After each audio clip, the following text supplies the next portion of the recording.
Ou glória, ou glórias, ou aleluias, glorificado seja o nome do Cordeiro de Deus, que vive e reina para todo sempre. Passando para ler uma palavra antes da gente poder se acomodar no nosso leito para o descanso, para começarmos uma segunda-feira com energia lá em cima. Estava lendo aqui acerca do trigo, como ele germina, e é muito interessante. É muito interessante as coisas do Senhor, muito forte. Às vezes a gente pensa que a gente tem agradado ao Senhor, não, eu tenho andado em retidão, maravilhas e tal, mas quando nós olhamos para dentro de nós, ainda estamos em falta, ainda estamos devendo ao Senhor. E eu, lendo as Escrituras aqui, me deparei com um texto interessante acerca do trigo, o grão do trigo. No Evangelho de João, capítulo de número 12, no verso 24, no verso 23, respondeu-lhe Jesus: é chegada a hora de ser glorificado o Filho do Homem.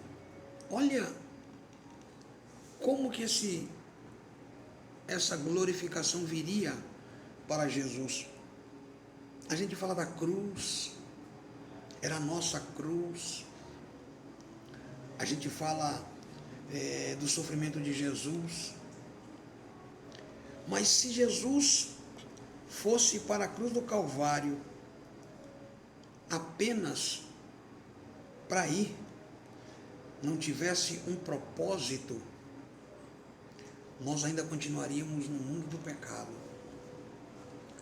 Nós ainda continuaríamos no lamaçal do pecado. Nós ainda continuaríamos na mesma situação. Não teria tido mudança em nossas vidas. Mas interessante é que o Senhor, Ele sofreu, Ele padeceu para nos dar livramento e salvação. E nós vamos chegar em alguns trechos desta mensagem que vai nos incomodar um pouquinho, vai, nos tirar um pouquinho, talvez até um pouquinho do sono, porque será que nós aprendemos tudo com o Senhor? Existem pessoas dizendo hoje que não precisa mais de pastor. Existem pessoas hoje dizendo que não é mais pastor, abriu mão do seu pastorado. Ele agora quer ser chamado de líder. Quando a gente chama alguém de líder, entende-se que você pega uma pessoa e coloca ele como líder de um grupo. Observa a responsabilidade que ele tem com aquele grupo. É supérfluo, é bem superficial, porque naquele grupo, se a pessoa quiser fazer, ela faz. O líder não se preocupa porque ela quis fazer. Se ela não quiser fazer, ele também não se preocupa porque ela não quis fazer. Agora pega um pastor, observa a vida de um pastor, observa o dia a dia de um pastor. Um pastor, eu digo um pastor, eu não digo pastor, eu digo um pastor. Aquele camarada que aos domingos ele sai para visitar ovelhas, que há alguns dias não vai à igreja. Ele vai para um canto, a esposa vai para outro, ou os dois vão juntos a visitar pessoas que há alguns dias não vão para a igreja. E quando ele chega na casa dessas pessoas, ele leva sempre uma boa palavra. ele leva sempre algo da parte de Deus. Ele nunca chega lá como um homem comum, não. Também nunca chega lá com a carteirinha de pastor dizendo, olha, aqui eu sou o pastor dessa ovelha e eu quero saber porque ela não. Não. Ele chega lá com amor, ele chega lá com carinho. Por quê? Ele tomou essa atitude porque na semana, ou nos dias que antecedeu o dia dessa visitação, ele buscou o Senhor para saber se o terreno que ele ia pisar. Então entenda isso aí. Entende isso aí. E Jesus, ele explicou para os discípulos. No verso 24 ele diz, no Evangelho de João, capítulo 12, verso 24, ele diz, em verdade vos digo, se o grão de trigo caindo na terra não morrer, fica ele só, mas se morrer, produz muito fruto. Quem ama a sua vida, perdê-la-á. Aquele que odeia a sua vida neste mundo, preservá-la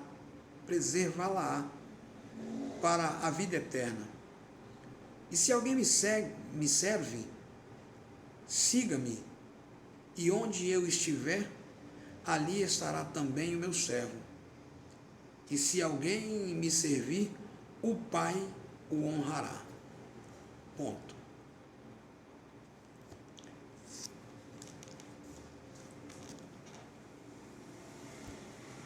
A Bíblia acaba de nos dizer que se não houver sacrifício para outras vidas, não haverá efetivo nenhum de estar na presença do Senhor. Para quê? Por quê?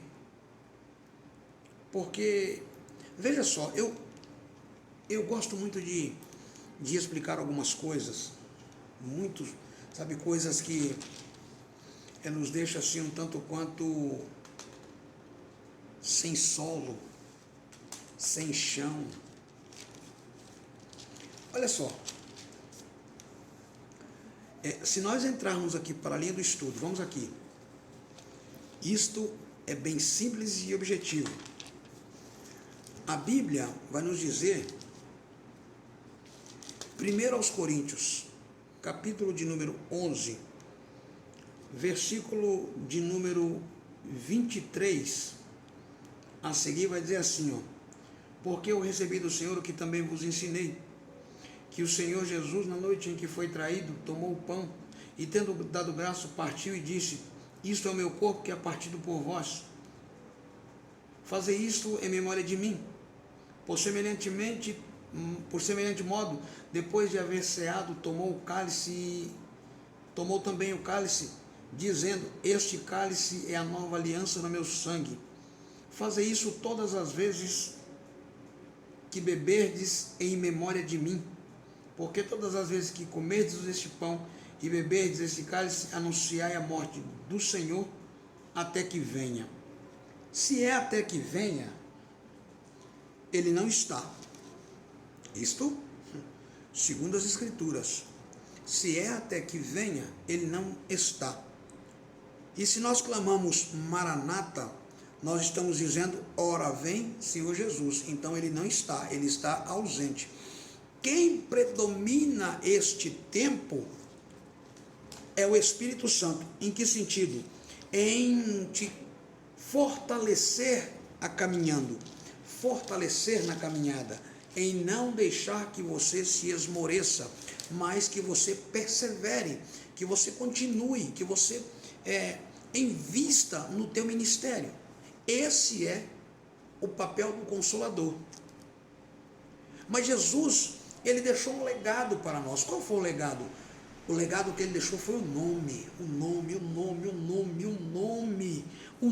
de Jesus. Olha, a Bíblia diz no Evangelho de João, capítulo de número 14, Jesus dissertando aos seus discípulos, ele diz no versículo de número 6, e respondendo-lhe Jesus, eu sou o caminho, a verdade e a vida, ninguém vem ao Pai, senão por mim.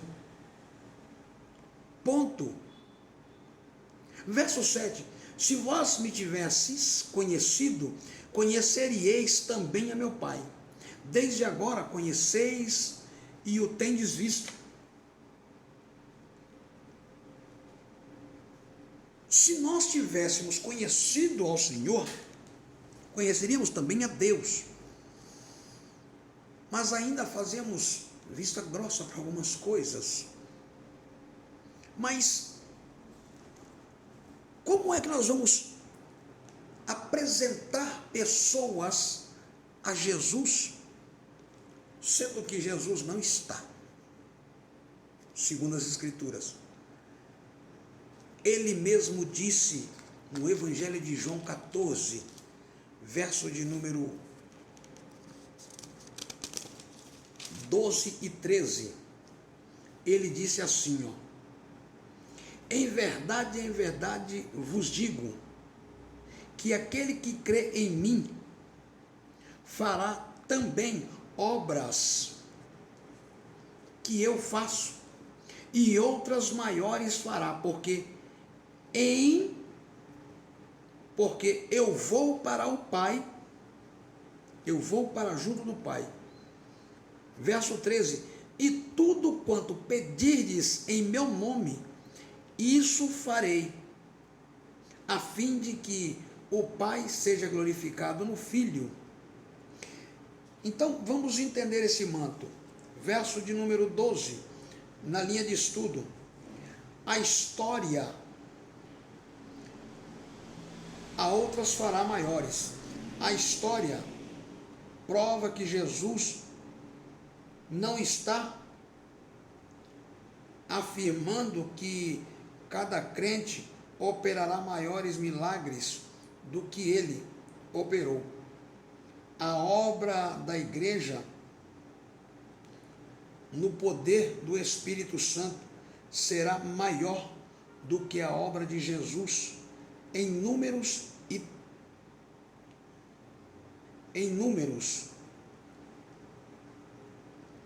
e tenórios.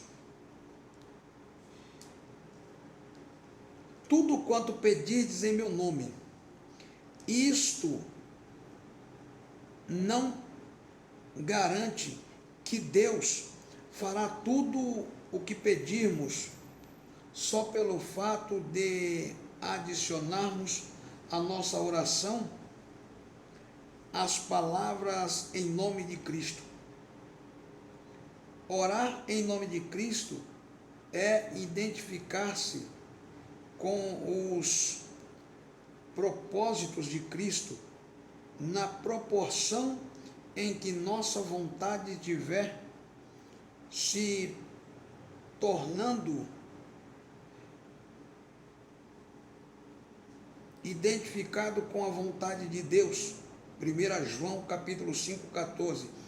Aquele que não obterem aquilo que pedem especificamente, frequentemente, são surpreendidos por uma resposta diferente. Porém, melhor o não é às vezes a melhor resposta. Ver a oração em Lucas 11, 2.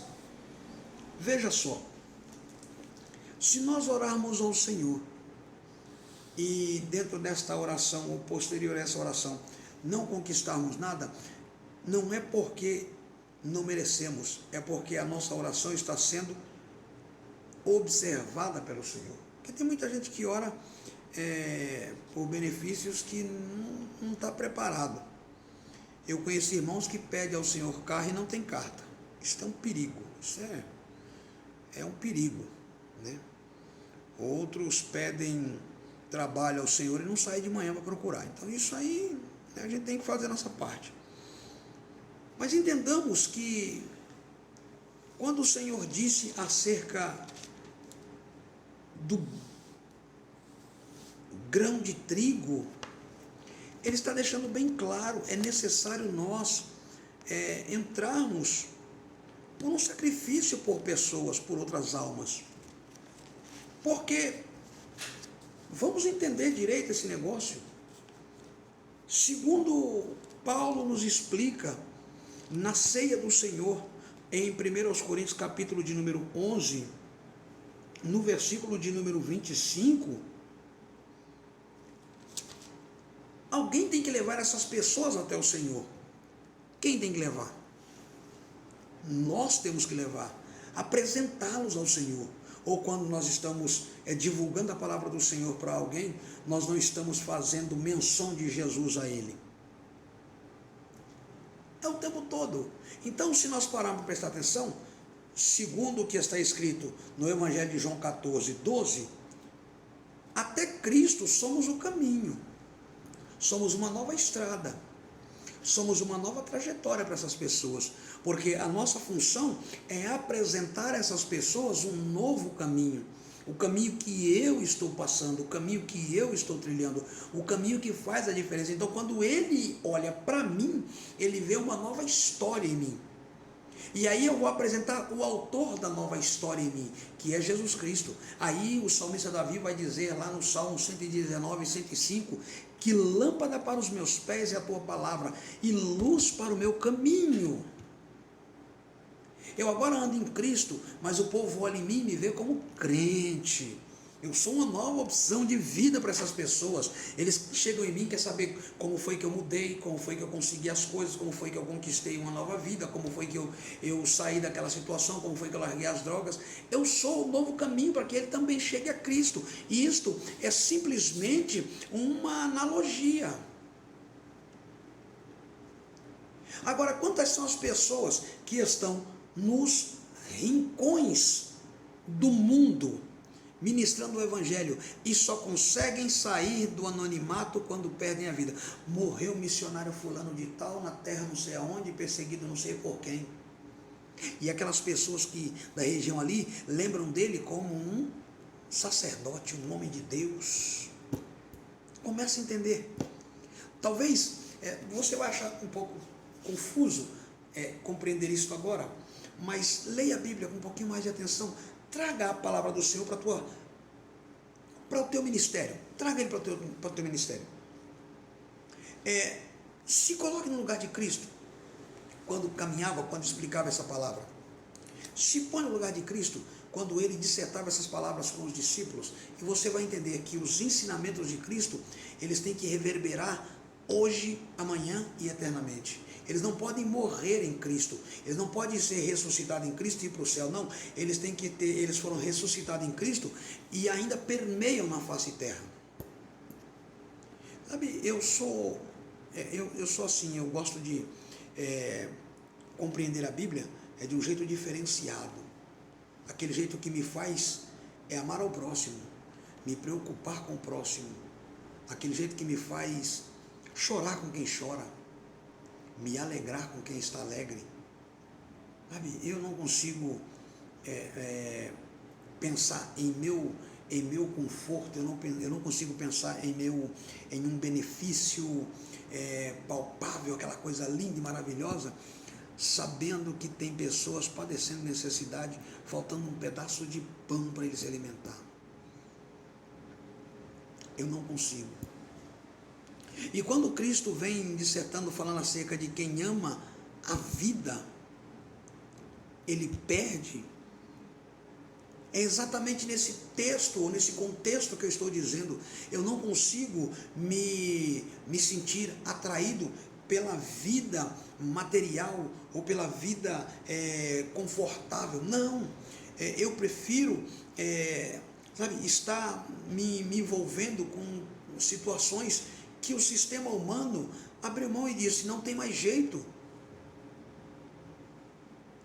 Na linha de estudo, vai dizer no capítulo 12, verso 25, quem ama a sua vida, diz assim, os que estão assoberbados pelos interesses da vida sobre a terra, encontrarão a ruína, enquanto os que são desprendidos desses interesses terão a vida eterna através da obra de Cristo. Mateus 10, 39, Lucas 17, 33. É no serviço de Cristo e na união com Ele que as verdades desta afirmação é experimentadas. Capítulo de número 14. Então, quando você entra em união com Ele, você vai perceber que a sua função é ensinar o que Ele te ensinou. E cá com nós, não tem mente mais difícil de trabalhar do que a mente humana. Ela é voltada para todo tipo de resposta. Tudo que você fala, a mente humana tem resposta. Só tem uma coisa que a mente humana não consegue responder, quando não conhece, é acerca da palavra do Senhor. Eles não têm resposta para a palavra do Senhor. Então, eu convido aos meus irmãos meditar um pouco mais, procurar conhecer um pouco mais acerca dessas maravilhas de Cristo, porque nós temos que morrer para esta vida. Como assim, pastor? Morrer para esta vida? Nós temos que nos apresentar a este povo sem nenhuma ligação com o mundo terra. Nós temos que nos apresentar a esse povo liberto de todas essas coisas. Nós não podemos mostrar, esse povo não pode ver em nós nenhuma ligação com a terra, com as coisas deste mundo. Ele tem que olhar em nós e não encontrar nada que possa atrapalhar os nossos ministérios ou nada que possa atrapalhar o nosso evangelismo para com essa pessoa. Eles têm que olhar em nós e ver santidade. Tem que olhar em nós e ver santidade, porque a probabilidade da palavra do Senhor é nos santificar. Então eles têm que olhar em nós e ver em nós santidade. Quer ver que interessante? Já imaginou que lindo? Você chega numa pessoa para falar com ele, com ela, acerca das obras do Senhor, e ele fala para você assim: rapaz, moça, irmão, irmã, eu tenho uma enfermidade, já tem mais ou menos uns 5 anos, é hipotético que eu estou falando, mas pode acontecer, e eu não encontrei na medicina remédio. E, sabe, me incomoda, me entristece, porque isso me afasta de algumas comemorações, me afasta de algumas festividades. Tem lugares que eu não posso ir por causa da situação. Eu queria ser curado. Aí você olha para ele e diz assim: posso orar por você? Aí você começa a orar por aquela pessoa. Sabe aquela oração simples? Não precisa ser aquela oração. Não, aquela oração simples, mas verdadeira. E quando termina aquela oração, ele sente e ele fala, ela ou ele fala que sentiu uma mão esquentando, tirando dele esta enfermidade, tirando dele esta dor, libertando. Você já imaginou como o Senhor ficará contente com você fazendo isto? Porque ainda que tentem encontrar algo contra você, vão tentar contra você na sua vida, na sua lei, naquilo que você professa. E aí a palavra do Senhor vai nos dizer, lá em Romanos capítulo 8, versículo de número 1, portanto agora, versículo de número 2, se falha minha memória, portanto agora, nenhuma condenação há para os que estão em Cristo Jesus, e que não andam segundo a carne, mas segundo o Espírito. Romanos capítulo de número 8, versículo de número, eu não gosto de ficar na dúvida, versículo de número 1. Agora, pois, já nenhuma condenação há para os que estão em Cristo Jesus, versículo de 2. Versículo de número 2. Porque a lei do Espírito é vida, e em Cristo Jesus te livrou da lei do pecado e da morte. Então veja só, Deus, o Senhor Jesus te toma desta maneira e você passa a ser o que para essa pessoa? O caminho, a verdade e a vida, até ele se encontrar com Cristo. Aí ele passa a ser o caminho, a verdade e a vida. Aí ele ganha 1, 2, 3 almas para Jesus, e assim sucessivamente o reino dos céus só vai se povoando. É essa a nossa funcionalidade na terra: levar o maior número de pessoas aos pés do Senhor. Então, deixa eu segregar algo da parte do Senhor para ti nessa noite. Desce desse pedestal. Desce. Há galardão para as suas obras lá embaixo. Lá embaixo. Na casa do oleiro. Vai lá falar com Deus. Ele tem um particular contigo já de tempos que ele quer falar contigo, e você ainda não desceu. E você ainda não ouviu a voz do Senhor. Se você ainda não ouviu a voz do Senhor, mesmo sendo servo do Senhor, mesmo sendo serva do Senhor, desce depressa, porque talvez você não conseguirá ouvir a trombeta tocar. Mas ainda há tempo. Desce lá. Vai lá falar com o Senhor. Vai lá conversar com Ele. Ele tem algo a te esclarecer, porque Ele quer te usar fora do palácio. Ele quer te usar fora da igreja. Ele quer te usar fora da tua casa. Ele quer te usar fora da tua empresa. Ele quer te usar fora da empresa que você trabalha. Ele quer te usar no campo. No campo. Então, desce lá.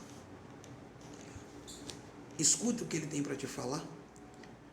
Porque Jeremias capítulo 18, 1 diz assim, que o Senhor falou para Jeremias: Jeremias, levanta-te e desce depressa, porque lá embaixo eu te farei ouvir as minhas palavras. Desce. Deus tem um particular contigo. Desce essa noite. Desce, vai lá. Ele tem um particular contigo. Torna-se o grão do trigo. Morre para o mundo. Sai do pecado, cristão. Sai do pecado, crente. Morre para esta vida. Nasça ou ressuscite para uma nova vida em Cristo. Porque Deus tem pressa em te usar na face da terra. Amém? Tenha uma noite abençoada, um princípio de semana cheio de paz, glórias e vitórias, e que o Senhor fale mais e mais aos vossos corações. Amém? Fiquem todos na gloriosa paz do Senhor Jesus, e um abraço da parte do pastor Ricardo a todos, e graças a Deus.